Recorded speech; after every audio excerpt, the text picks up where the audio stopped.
Today, I have such an exciting episode. We have Charlie Ann Max joining us, who hosts the Fude Experience. And we are going to talk about sensuality. We're going to talk about nudity. We're going to talk about food. And we are going to talk about happy endings. We love a happy ending. We love a happy ending.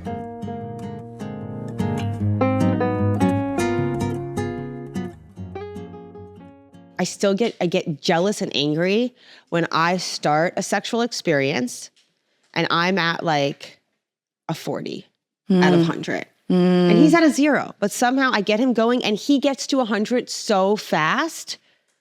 Like he gets there and I'm still not there. And then if he's pushing, I want more of the teasing. And I still, I can't, I'm like, slow down. And I think it's particularly confusing when I initiate. But I get really annoyed. Because I'm like, annoying. It's annoying. It's like, slow down. I'm annoyed at him. I'm annoyed at my body. Yeah. I'm annoyed at just the whole experience because I wanted it. And it's not sexy. And then it's not as sexy. Interesting. I have some questions. Oh, you can interview me. So has your sex with your husband when you first met or like first had sex, was it on fire or no? It was way more on fire. I think with novelty and with a new person, I could get there faster or maybe when I was younger. I don't know if it was an age thing or just because it was newer, and I think it was newer. I think there's so much more mystery and curiousness. I don't know how he's going to touch all the way. Now I know all of his kind of go-to moves. I'm like, oh, you're doing that again. I mean, so I think though, but it was on fire more in the Interesting. beginning. But I will, actually, now that you asked, I do remember my husband has like big juicy lips and a big mouth and I have a small mouth. And I do remember not loving our kissing in the beginning and feeling a little swallowed by him. Oh, interesting. But I don't anymore. Okay. What changed, do you think? Like liking him? No, talking about it. Cool. Like naming it, being like, I feel like, you're eating me sometimes and I can only like try and match that so much. Like I'm like, because I always feel like kissing is about sometimes matching that person and trying to find the rhythm between the way I do it and the way you do it. And like my kiss changes for different people. Like I don't think I kiss the same for everybody. And I just really struggled to match his mouth size. Interesting. But talking about it has really, really helped. I don't think it's liking him more. I think it's been just the talking about it. I've always felt like sex is actually one of the more easier. I don't know if it's easy. So much about it depends, but I do think sex is actually a workable thing in a relationship. Okay. So if the sex isn't like 100% there, you think it's workable? I think it's workable. I think if it's like really not there, I mean, like you want to be attracted. Like if you're not attracted to the person at all, I think sex is really important in a relationship. And I think having that fire is really nice. But I think it is, I wouldn't put it at the top. I think it depends. I think it depends on what you're looking for in a partnership. I knew I wanted a baby daddy. Okay. And he was the one. He's such a good man. Aw. And what's a good man? I don't know, but isn't it sad that like you just have to be a good man? Like you don't have to be a great man. We're like, oh, he's such a good man. Well, that's perfect. It's all that matters. He's kind. He's good to fight with. Like if we have an argument, like he's really listening and he comes back and he apologizes and like says what he like. He's really good at that. And I think that that's a really beautiful thing to be good at. Yeah. Yeah. I love my husband. Sweet. I feel like it's so lame. That's not lame. I know, but did you read that Vogue article? I know, everyone's talking about it. I know. I was like, I totally get it. Like I see that perspective. I understand it and feel that tenfold with like a husband. Like that's like not cool. Or if I think about a lot of the women growing up that I thought were really amazing, they got like married 3 fucking times. Yeah, that's true. Yeah. I was listening. I heard a little bit of your other podcast where you were like, my first husband. My first husband, Barry. When I went, because when you get married and you do these things, a lot of people like to help. They'll sell you and shit. They'll be like, well, this is the only time you wear a wedding dress. Like, this is the only time. This is the one time. So they're bringing it in. And I'm like, you don't fucking know that. You don't know me. You don't know me. Like, I could wear it again just for fun. So I might get divorced. And like, that's okay too. I don't know. I just didn't like that. And I don't know. I also think that for me, I think my marriage is better because I'm so open to the potential of divorce. Yeah. Like just being like, it's not like an absolute that you're like stuck in something. You have the openness to like choose to be there. Yeah. And be a part of that moment right now. Yeah. Okay. Well, welcome to the podcast. Thank you. Good segue. Yeah, great segue. Welcome. Thanks for being with us here with us today. Today we have Charlie Max. Hi. Who, I mean, like, I think I just had a real internet crush on. I feel like that's how we got to know each other, is through my internet crush. And I was just so obsessed with what you were doing and what you do. And I'm going to let you do you. Okay. Who the fuck are you? My name is Charlie Ann Max, and I am an artist, multidisciplinary artist, and chef. And the founder of the Fude Experience. Can't forget that. Yeah, you can. And the Fude Experience is? The Fude Experience is a nude dining series that I started like 5-6 years ago. And the purpose really is to connect us deeper to ourselves, invite more of a present moment. And when we're living in a truly present moment without all the stuff, then we really get to experience more of life and we get to experience more connection. So you have like 20 people, generally strangers-ish, show up, they get naked, and then they eat food.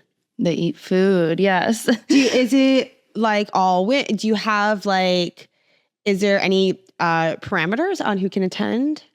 Yes. So there's an application process and we cap it at like 25. Sometimes we'll squeeze in 30. And it depends on the event. It depends on the facilitator. Some are all women. Some are like everyone except for straight men. And some are all gendered. Cool. Yeah. I think that's really amazing. What inspired you to do, like, why do it naked? Yeah. So about 10 years ago, I stopped dancing. I had been dancing my whole life, ballet, modern, all of that.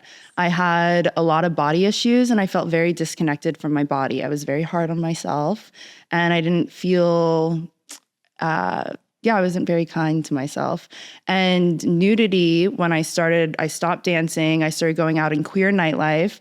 And queer nightlife, like, and all my friends, you're being celebrated for your body and what it is. And that was really important for me because I'd never experienced that. Like, all the people around me were also hypercritical of their bodies through Especially dance. In dance. Yeah, it's intense. It's intense. So the nudity really helped me release shame that I had for myself. And I didn't really know why. Now, 10 years later, I know why. But it's because you're peeling back all your layers to your most vulnerable state and you're spending time in something that like maybe you didn't feel so connected to, and then you're accepting that. It's like radical acceptance. And then you start to create confidence, you start to create safety within yourself, and then you're just like a happier person, a more confident person. Yeah. And I think, you know what else you were talking about too, is you're a more present person. Like you actually are going to experience the food. You're really like I can feel the way my couch feel like this big, you know, like I'm like noticing all the sensations on my body. And I do think there's an awareness to being naked that I imagine, because I've not attended yet. I can't wait for you to. I'm coming. To that like also brings out a mindfulness in eating. Totally. Yeah. With cooking, I feel like I burn myself and like mess up in the kitchen far more when I'm clothed than when I'm naked. And it's because I'm being really conscious about what I'm doing. It invites you to be a little more conscious. And when you're more conscious and present, I do think that there are certain things you just can't cook naked though. Like you can't fry bacon naked. Probably. It's really challenging. Yeah. Well, I'm vegetarian. Right, so there you go. Are you vegan or are you vegetarian? I was vegan for a while. Right now, I'm kind of like a little more vegetarian. Okay. Yeah. I was a pescatarian for a while, and now I'm back to the meat. But I do think being willing, I don't know why, but being willing to change your diet sometimes is like really powerful, and we can get so attached to those identities of food. Yeah. With food, and there's probably so that's cool. Well, it's And all to each his own. I know. I grew up vegetarian my whole life. My parents were vegetarian, and I've probably eaten meat like 4 times in my life until the last few months. I've been trying little bites of meat. Mom and Dad, don't kill me. And it's been a very interesting experience because I love that that's what you're worried about, your parents being upset about. Like, but they know about your new dinners, and they're super supportive. Number supportive. 1 fans. No, I love that. I love that. Yeah, they're like, how was the show? They call me like right at like midnight every time I have a dinner and ask. It's cute. That is really sweet. I love that. I feel like there's like this assumption that our parents are going to feel a certain way about us due to the fact that our work is in some way taboo. Yeah. And I don't know, my parents are so proud of me. It's pretty cool. That is really cool. Yeah. That's nice to have. And that's like so nice to hear. I love that. Like that's what you're afraid of. New flavors. Like I actually am like a very simple eater. Often like my natural, like I love just simple flavors, like really basic ingredients, oil, salt. Like I'm really, really happy. And I've struggled in life sometimes to expand beyond that. I have a really dear friend who's a really adventurous eater. She like puts things together that I'm like, those things can't go together. And she does it. You know, and she does it. And what I'll have her do is explain to me why she likes something. And her language will help me re-engage. I can literally take another bite of it. And not always, sometimes I like it a lot more after she's described what she's liked about it. Oh, that's cool. Isn't that cool? Communication. It is the theme of life. And I just also think like you can realize, oh, this thing that like I'm finding like, oh, it's squishy and that texture is weird. She's like, that texture is exciting. And I'm like, oh, let me reapproach that texture and see if I can find the fun in it. Yeah. Instead of being very toddler-like, where I'm just kind of like, oh, that's new and yucky. And I find I feel like that's also true in sensuality and just like in enjoying sensations and learning things. I think we can be so closed off to new things. Yeah. And getting to just, I don't know, experience new touch, experience new flavors, experiencing seeing new bodies or more bodies. Yeah. Because I think that's a big part of our like, we're not realizing that like what everybody else looks like naked. We think everybody looks like the porn stars that we're seeing, right? I guess that's like the main, and now AI porn is doing, I'm sure, great things for our mental health. Yeah.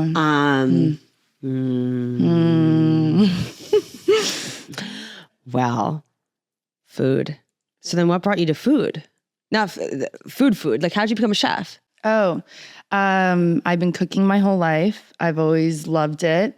Even when I was younger and we'd have like a babysitter or whatever, I'd convince them to let me cook, thinking if like my parents didn't or whatever, I'd be like, my parents let me cook. I can cook mashed potatoes and mac and cheese. And I remember being like so excited the first time I got to do it.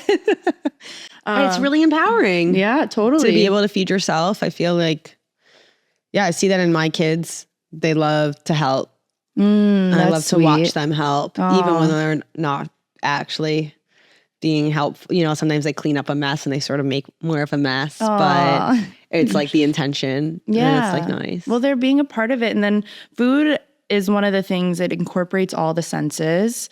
And so it's also something that you're like ingesting and it's going inside of you. It's a very intimate experience. And so the energy you put behind the food and also the ingredients like married the two, and it's like alchemy, and you can really taste the beauty of something that someone's cooked if they're like really present with what they're cooking. Yeah. Like sometimes I'll go to the restaurants and I'll be like, if the food wasn't good, I'm like, they were not happy back there. They're not happy. You can tell. Food It's is like you're eating sad food.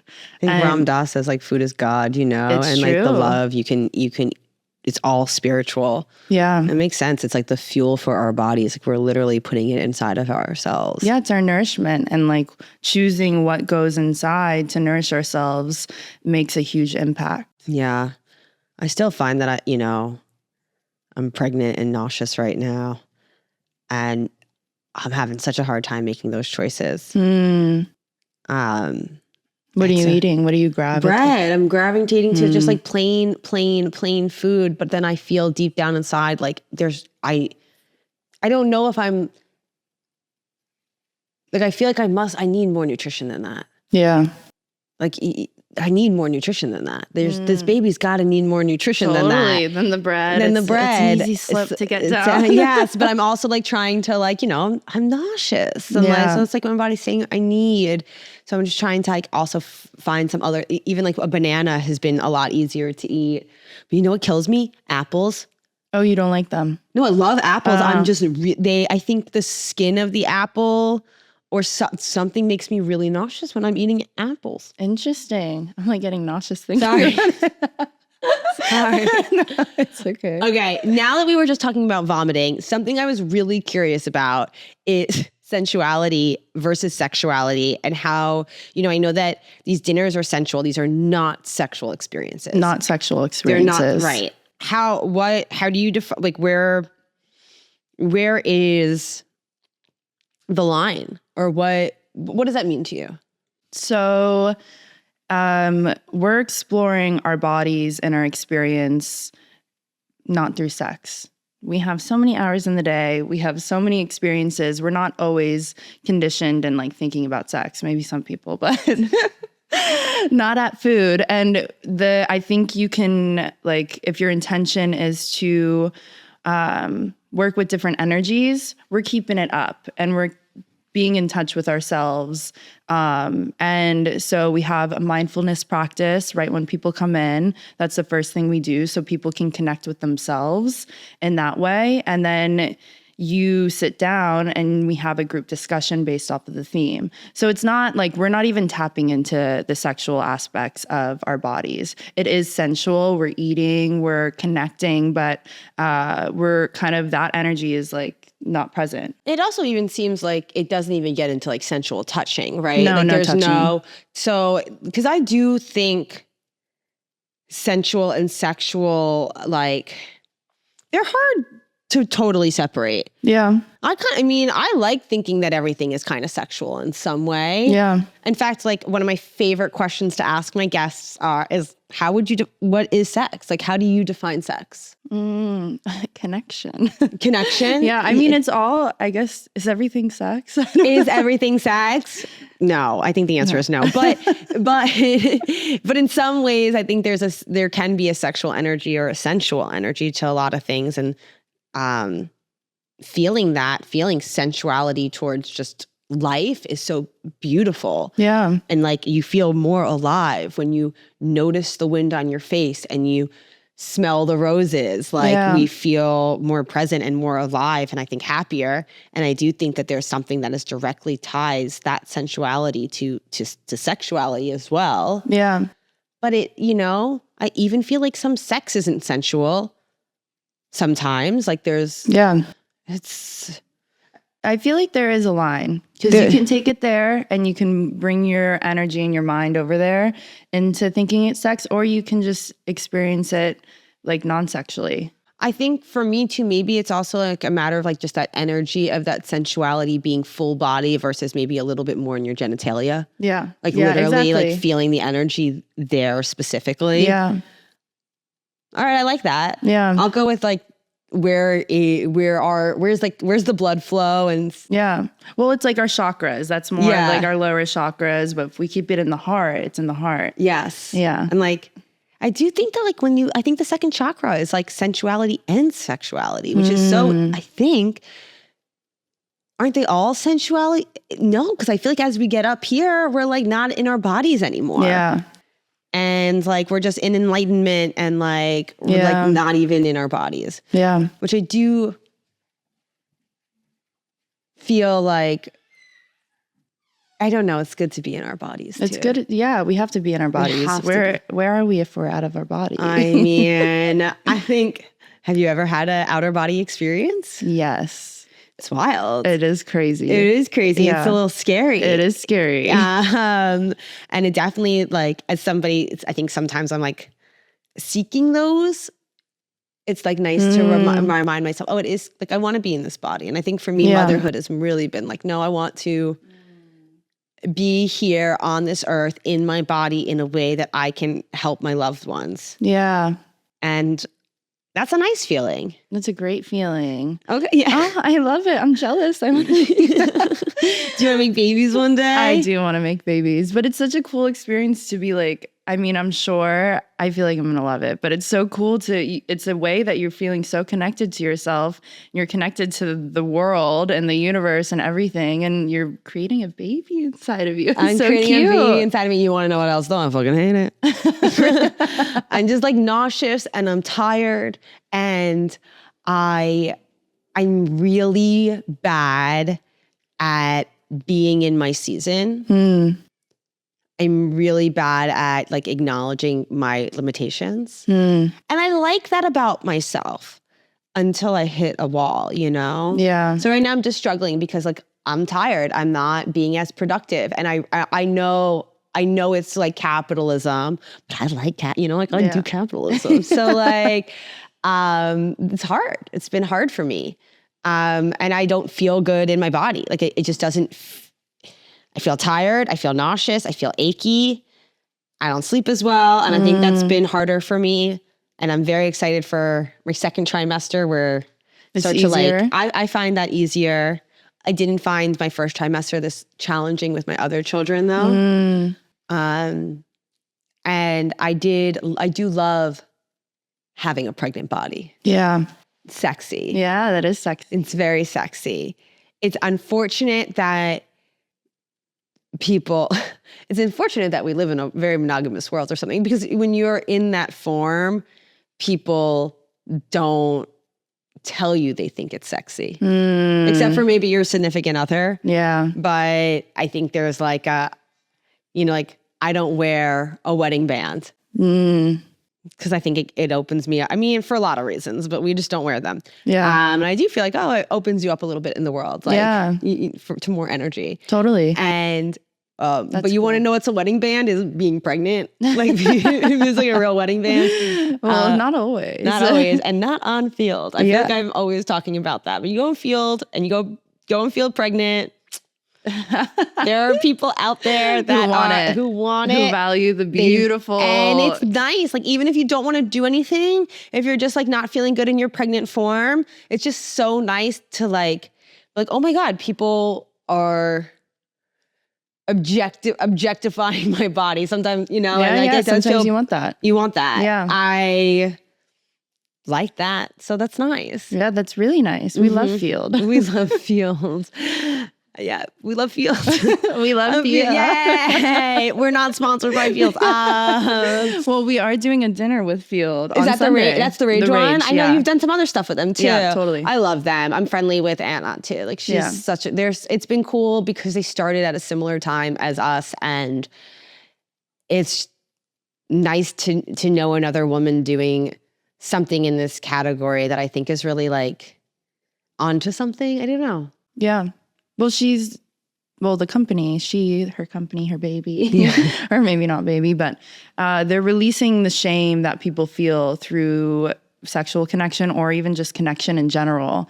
And partnering with Field, it was kind of like, because food's not sexual, figuring out the line there, but it's all kind of similar regardless of sex or not. Yeah, I know, Dame. We've always like want to work with you too, and I do think it's still like it's about releasing shame, and I do feel like being more present and sensuality and like accepting sensuality feels really important to what we're doing too. Yeah. And I also think like is Sunday just women or Sunday's all women? I think too. Like, I think it's cool that you do it in all the different ways for lots of reasons. I think though that as a space too can be really powerful for just women to feel comfy together in their nudity and feel just like that version of sensuality. And now I'm like making this assumption that they're mostly heterosexual too,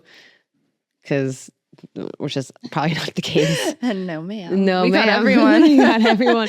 But even in the queer, even I feel like just women together has like a vibe. Yeah, totally. Well, there's different energies. I think women are often, we've been sexualized for so long. And so being in a space where you're not feeling sexualized and you're in your naked body is really important. A lot of people don't spend time naked. And the only times you do is when you're having sex or you're showering. Yeah. And so creating a space where you're normalizing nudity, it kind of opens the mind up to different things and different experiences. And it kind of like could be a little like jarring. Has anybody ever thought it was gross to eat naked? Not in the experience, but when the LA Times came out and then all the other the comments, I would assume. Oh my God. That was a whole thing for me. I didn't realize, like, I've created such a world and I created this bubble where I feel safe in. And then that happened and I saw, wow, so many people hate this concept. I find people think that being naked is inherently, or Americans think it's not hygienic to be naked, which I think like it's well, everyone gets their own little towel. Yeah, sure, but even so, like if you go to Europe, like if you go to Germany, you know, wherever they're like in the sauna all the time, you know what they think? They think it's disgusting that we're wearing bathing suits in the sauna. Yeah, totally. And if you think about it, I think they're right. Like, I don't know if there's science behind that, but I bet you my underwear is actually grosser than just my free vulva. Yeah. Though I really don't like sitting. I'm not going to wear short shorts on the subway still. That does. It does feel. Yeah. But that's just because the subway is gross. Yeah, it's true. And it's because everybody else's clothes are gross. And New York City's gross. Yeah. I feel really gross. Yeah. Well, the spas, they're like cleaning them all the time. It feels like cleanly. Yeah. You know. I just also think like this is our body. Like our bodies aren't gross. No. I don't think that there's really, I'm going to have to go, man, we don't have a fact checker. I see how Joe Rogan's problematic or like how I don't know what I'm talking about right now, but I don't think being naked I don't think you get sick more if you're naked. I don't think you're passing on more germs. Like, where does this come from? Why? It's the shame. It's the shame. Yeah. It's the shame. I just think that that's so interesting that that's how people feel. And I just don't see the logic in it. There's so many things that I come up with or come up against in my industry where people are like, yeah, but like, we can't do that. Like, that would be bad. Like, what if children saw your advertisement for a vibrator? I'm like, yeah, what if children saw my advertisement? Yeah. Like, can you actually explain, like, what? One time I applied for a loan, and the loan was like, oh, we won't do business with anybody this was a government loan, with any business of a prurient sexual nature. And I said, oh, great, we're just of a sexual nature. We're not of a prurient. First, I had to look up the word prurient.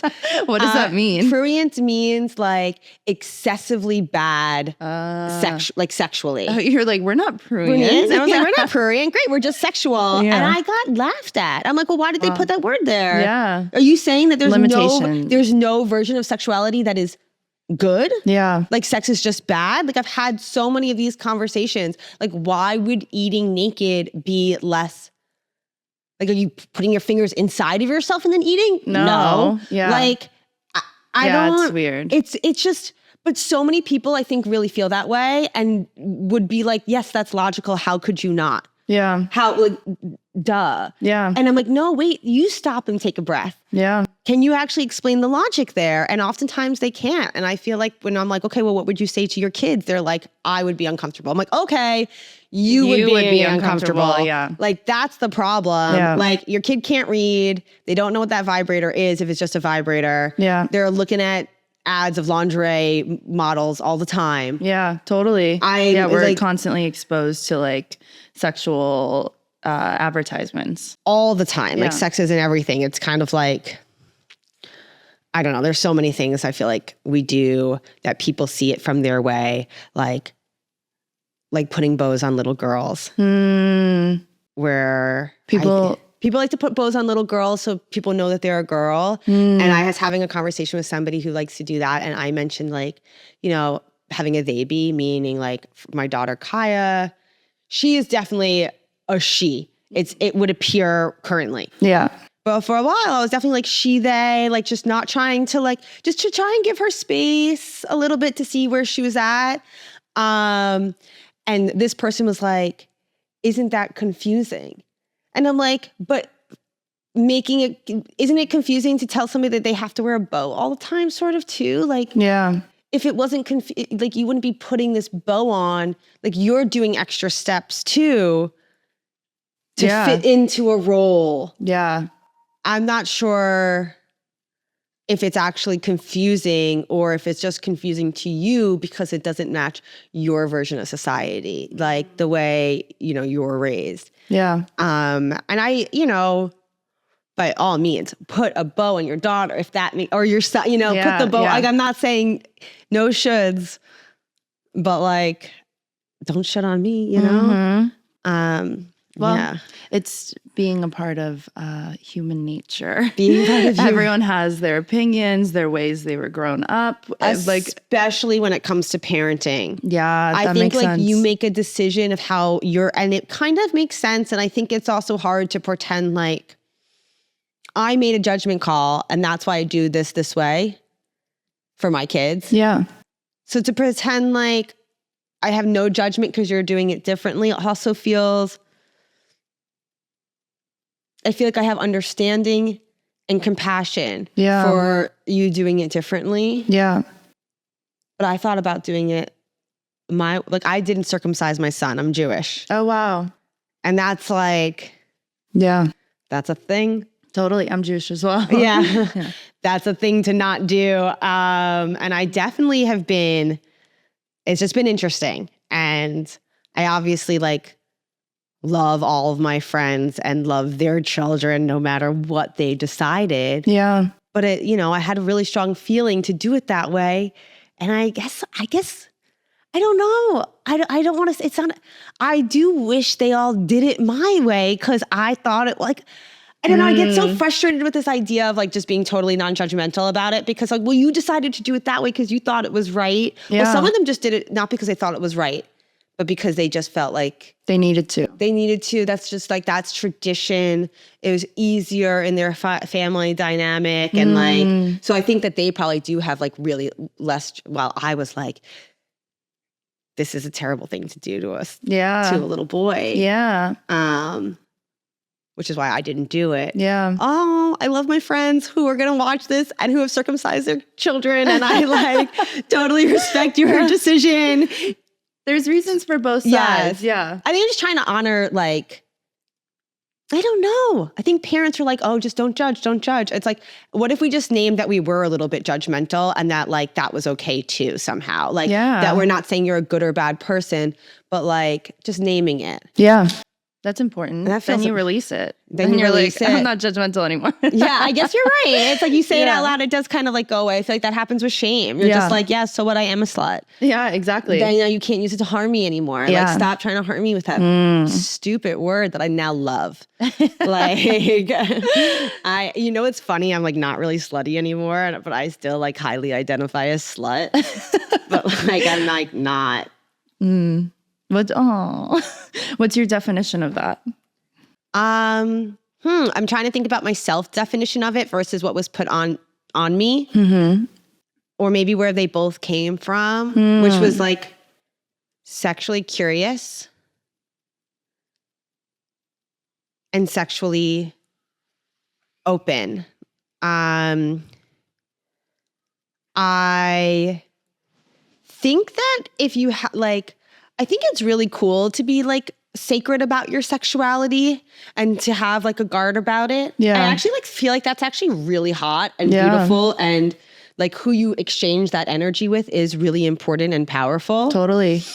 So like being more open and like doing it with lots of people, I think can invite a lot of energy, good or bad. So I think but especially in my youth, I was just so curious and excited and poly. Like I definitely am always like, I'm not obsessed with just one person at a time. I can be obsessed with more than one person at a time, and wanted to like explore and connect that way. And it was so, you're open. I'm open. And it's like so powerful. Yeah. I got a lot of power out of it. Yeah. So for me, I guess that's what being slutty meant. I also, though, feel now, because maybe I'm a little bit more closed off on who I would actually have sex with, but slutty in wanting that attention. Oh, interesting. Like just wanting to be seen as a sexual being. Like that I want to be seen as. Yeah. That's what I think it means to, oh my God, that's what it means to me is I want people to see me and be like, she's sexy. She fucks. Yeah. Like, yeah. I danced too. Oh, today? No, in life I was a dance. Not like I never got super professional, but I was a bat mitzvah dancer. That was the most professional thing I did is dancing, which was really fun. But I do think that a lot of people who are more connected to a sensual work in some way come from dance or singing. Oh, both are super sensual. It's like the insides out, your expression. And a lot of singers talk about like, it's all about your pelvic floor apparently when you're singing. So, but I do find that to be really true. And I feel like they're both forms of body work. Totally. Singing, if I'm like, I got really into chanting. Yes. And I feel like I'm on ecstasy after. Like you're clearing your air out. My body's like open and free. It was the first time that I understood, oh, this is what a shower inside of my body feels like. Oh, I've never heard of that language. I love that. Yeah, that's so really you're using cool. your breath, and not only your breath, like I'm obsessed with breath work. I'm obsessed with breath work. Yeah. I'm like really into holotropic breath work, which you can't do when you're pregnant. You're not supposed to good do to know. though. You're not supposed We're to do doing like that Sunday. Okay. I'm not supposed to do like Yeah. long breath holds. Yeah. Is really like I've looked into it. So I think I can like manage myself, but like I'm so obsessed with it. I do feel like when you're pregnant, they take away all of your self-help. They're like, you can't smoke weed. You can't do your breath work. Interesting. Yeah. Well, there's things. But you can masturbate. And you can sing. Yeah, exactly. Well, bringing the breath with the sound. I want to hear way more about chanting. Yeah. Okay. Well, yeah. It's like you're bringing sound with the breath. It's clearing out. And then when you're doing it in a group, the community aspect of it, it's like if you can't hit that note yourself, other people are hitting that note. So it almost you're rising with the other people to also like get it out. And so your body's now exploring different tones and different notes that it maybe couldn't do on its own because it's matching the group. And then that part is getting like, you're tapping into that part and it's clearing something that maybe was stagnant in your body. I think that's real. What kind of, I've done a little bit of chanting, but I've never had that experience. What chanting, like, are you doing like sing chanting or is it like mantra chanting? Mantra, which is cool. There's a place in London that I love to go called the Mantra Lounge. If anyone is in London, you have to go. It's Friday night, 7 p.m. I'm such a fan of it because they have like a large band. All of the musicians are extremely talented.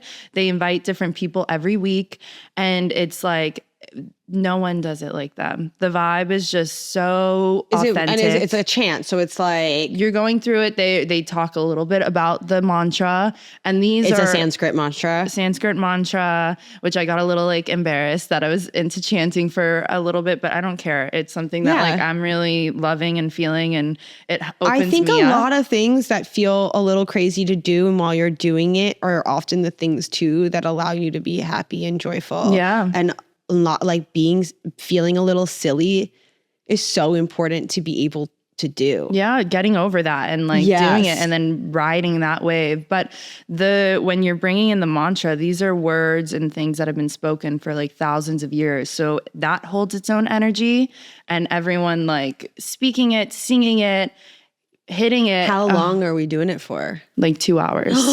Whoa.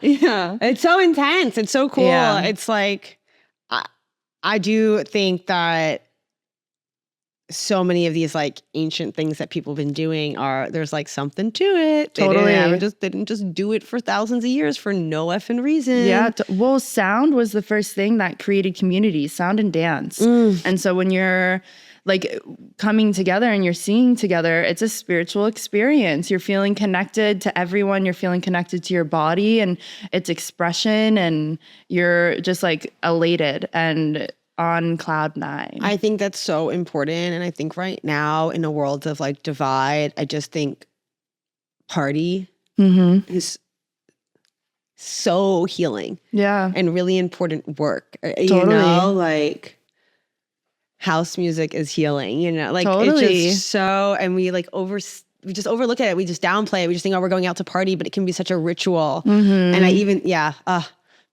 I do think a lot of the things I was doing in my early 20s, like recreational drug use, it was recreational. I was definitely doing recreational drug use, but it was healing. It wasn't just recreational. Yeah. I had some really, really important friendships, healing moments, like connections that have helped me. Moments where I'm like, I got to go call my dad tomorrow, you know? Yeah, totally. Like, I just think we overlook those things and we just look down upon it, and it's just escapism. It doesn't have to just be escapism. No, but I will say I had that past as well. And it was I'm really glad I did.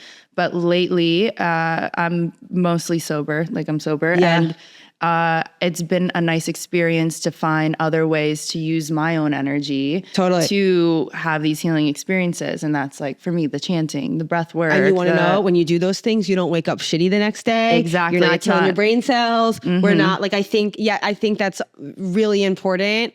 And I actually think that and now I also don't do those things as much anymore. It's so hard on your body. Totally. And to be able to find these other ways. And I can't believe that you can really tap into those states of consciousness without substance. Yes. Yeah, we can tap into whatever we want. We got all the substance in here. Yes. Yeah, like a lot of those chemicals are already in there, you know? It's pretty wild. Okay, another wild thing that I've been dying to talk to you about it isn't that wild. Men do this all the time. I remember in high school hearing guys talk about going to this specific place in the city where they would go and get massages and happy endings. And I've always wanted to get one. I think. Why? Well, I think there's two parts of it. I've definitely always had a feeling of like, oh, well, if the boys are doing it, I want to do it too. Which isn't always the best reason to do something. And now I kind of think one of the reasons why I would like to do it is because it sounds like a really deconstructed way of connecting to my body. Yeah. When your partner touches you, there's a lot of other things that energetically that are happening besides that just touch. Yeah. I'm thinking about now, like our kid, like, you know, I have to like try and shut off a lot of other things. Yeah. Or if I'm still upset with him about something or whatever else. Like it's not just about, honestly, it's also his emotions. Like I don't want to hurt his feelings, you know, like all these other things. And I feel like in an experience where it was just about, one, I've also in a massage have just felt like, man, that's what I would want right now. Yeah. Is touch in certain places too. I also have a lot of tension. Yeah. Especially post having kids. Yeah. So I now think I would want it for healing and for learning. Yeah. And also you can probably, after this type of experience, you could probably take this to your husband. Right. If there's something I learned there. Yeah. Definitely. And he would be super excited to hear more and learn. Yeah. He's always like, okay. He's always like, you're different. And I'm like, yeah. But I'm pretty sure he's had a happy ending. Did you ask him? I've the worst memory. There's no way in our 12 years together we haven't talked about it. Yeah. My gut is yes. And I'm sure he's gonna love them putting that information out there. Well, I'm not sure either because I can't remember specifically, but I think he has. Okay. He grew up in the city. Yeah. The boys, the boys are doing it. The boys are doing it.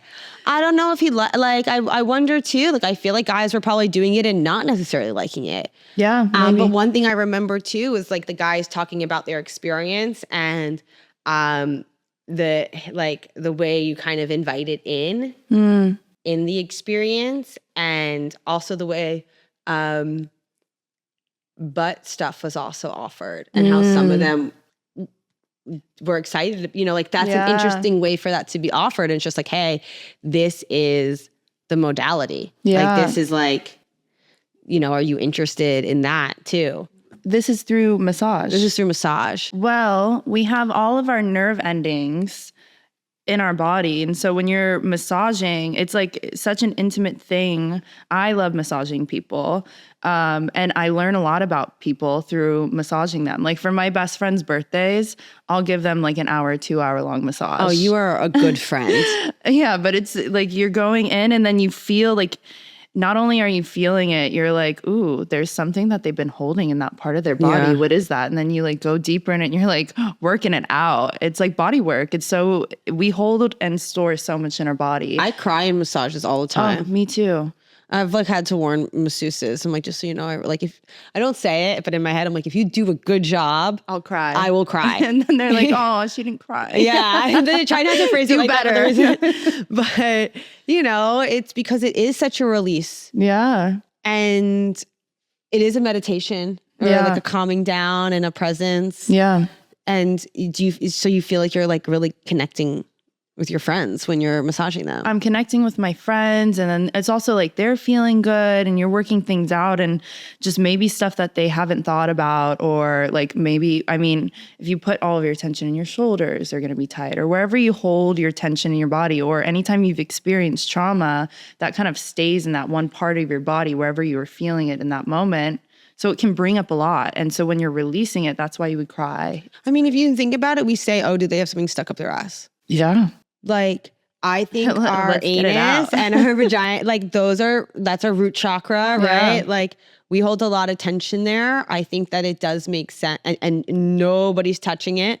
Yeah. Rarely do people touch that like intentionally. And when you're getting massaged in every which way, it's like, whoa, I didn't realize I've never been touched there. Yeah. And then that's kind of releasing a lot, and those feelings like of holding so much in certain parts, it's very therapeutic. So I have a little bit of experience. A little bit of experience. And it has been really therapeutic. Have you felt too, like just like tension in your hips? Tension in my hips, like my inner thighs. Like there's certain parts of my body that hold a lot of tension. Is it sexual? I feel like, I guess technically, but it doesn't feel sexual. I kind of feel like it might. You said sex earlier is about connection. Yeah. And I guess we're connecting with our bodies and somebody else is connecting to our body. Yeah. But it just doesn't really feel like a two-way connection. It doesn't feel like I'd be having sex with somebody. I don't know. I'm going to find out. You're going to find out. I'm going to find out. But I was thinking like it feels very intentionally, it does feel way more sensual. Like obviously it's sexual touch because like we define in like society touching genitals as in like that is, I guess, inherently sexual touch. Yeah. I guess it's exploration in that kind of sense. Yeah. And like I get it. Like people are going to be listening to this and I feel like they'll be like, yeah, it's obviously sex. Like that's a sexual act. Like you're not allowed to do that because you're paying somebody for a sexual act. But to me, there just feels like there's something really probably healing and something about it also feels like maybe it won't feel sexual. Yeah. Because I get a massage and I guess it is sexual sometimes but I feel just like in my body and I do feel like I want that release. Yeah. But I'm not like sexually attracted to the person. Yeah, no. It's not like the lady who's massaging me, I want to jump her bones and her number. I just want that. So it feels different. Yeah. Well, it's like it's an individual experience and someone else is like putting their energy into it. So yeah.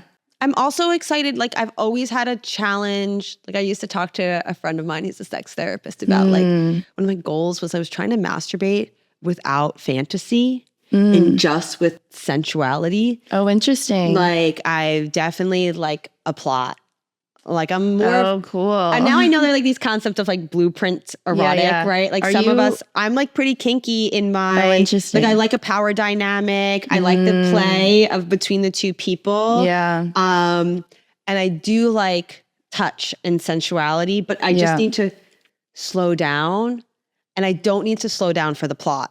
Yeah. So it's easier for me to jump into the plot. So I'd probably be like, oh, I'm probably not that like I'm like I've never really been to I've never been to a BDSM party. Like I'm not like in the kink scene. Yeah. I'd like to pretend I am, but I'm not.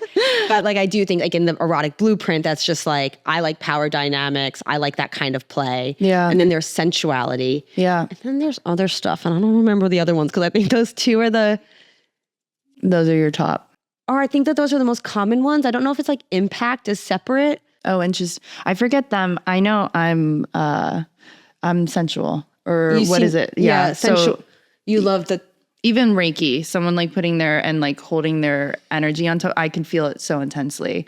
Like you can be across the room and I like feel something. I do think that like, so in Tantra, like in like the books I have read about it, I think what kind of one, they talk a lot about the anus. Yeah. Like going back to that as like a place to like envision light coming up from. So there's something there. And then the other thing is like, you know, do you mind if I don't touch you? Yeah, do it. But like, can you feel that? Yeah. Like you can feel that. I can feel like how close we are. Yeah. How do you can feel how close we are.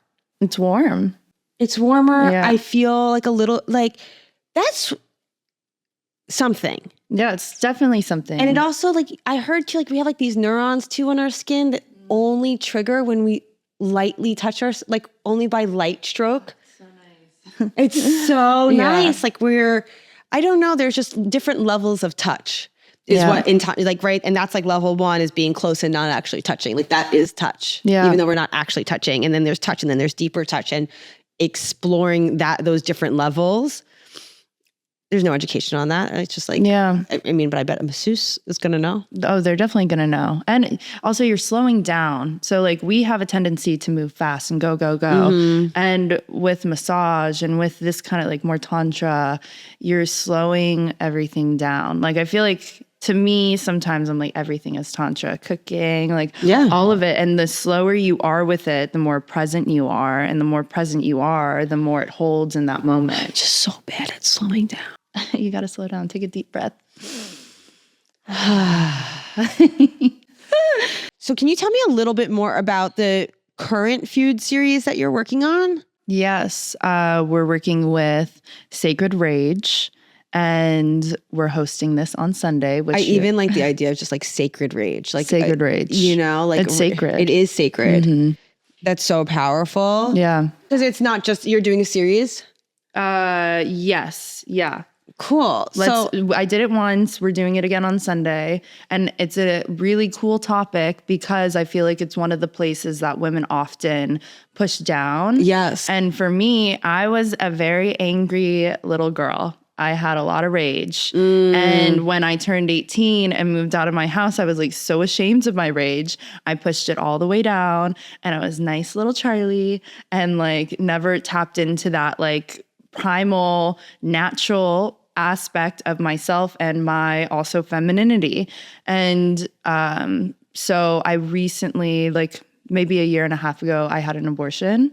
And it was such a powerful experience for me because I was in touch with all these parts of myself and my body that I had held back for so long. And it really connected me to my anger and my rage. And I'm like forever grateful for that, because I had been so like, with my therapist at the time, he was always trying to get me angry, and I would like, like go away from it. But ever since the pregnancy release, it really got me in touch with like my primal, like feminine nature. And there's so much power in that. And so I started exploring my rage and letting myself be angry. And that was such a powerful feeling. And like any important change that has happened for women has always been behind the theme of rage and anger. And it's extremely powerful, extremely transformative, and especially like giving the space for women to tap into that. I think anyone, but especially women, things have like destructed and completely changed because of feminine rage. Yeah. And we've been shamed for it. We've been like told to not explore that. It's crazy. Yeah. And it's so feminine. It's so feminine. And I think too, like I remember being blown away when I learned about Kali. Like the Hindu goddess, yeah, right? love her. I feel like in Western society I can't think of a single goddess that is angry, that isn't like even like, I guess like Athena, she's still like noble warrior kind of, like there's no, and Kali is just blood, rage, and feminine power in this way that feels so like, yeah, we bleed. Like we give birth, which is also like a very intense, like screaming experience. It doesn't have to always be like that. I mean, people do it in all different ways, but like to me, that feels like life and death are within us, and we hold the pain and we see the pain. And I think you see that so much in women. Yeah. And men are so often allowed, I think, to be angry. Yeah. And I don't know, for me, it's actually been a really important thing as a boss. Oh, interesting. I like really, like when I started being a boss, I was like, there have been male figures in my life who are angry bosses and think it's okay to yell at people. And I think that's like not cool. Yeah. And I still think that's not cool. Yeah. But I didn't know what to do with my anger. I'd get very frustrated. Sometimes like people, like I'm not happy with the work. I'm struggling to express myself. We need the work. Like I need it to be a certain way, or like, and I literally like felt it in my second chakra. And like, I've like broken out in hives, and I just had to figure out like, how can I'm allowed to be frustrated. Yeah. I'm not a bad person because I'm frustrated or I'm upset or I'm angry. Yeah. Like I'm allowed to feel those feelings, and I get to choose how I express it. Totally. Communication too. Communication. Because I do think that like, you shouldn't yell in the workplace. Like no, totally. Yeah. But sometimes screaming outside the workplace is great. Totally. Yeah. Are we going to scream? We're going to scream. We're going to get it out. We're throwing paint-filled bowls and throwing it onto a painting. So we're going to create this beauty. And like, I feel like our rage too also has a lot of creative energy towards it. Yeah. So when we're able to really release that, we'll feel more whole. And then also we're like releasing and seeing a gorgeous painting in front of our eyes that will be red, burnt sienna. Beautiful. Yeah. I'm so excited. Yeah. My favorite is like one of my favoriteest people in the world who's really introduced, like really loves screaming. He's like the quietest, sweetest person. And I do feel like quiet, sweet people are really good at rage. Sometimes we gotta get it out. Why are we quiet and sweet? Yes. There's like you're not angry. Like there's still, she's like, I'm still she's very upset about things in the world, and she should be. Yeah. I love screaming with her. Grand.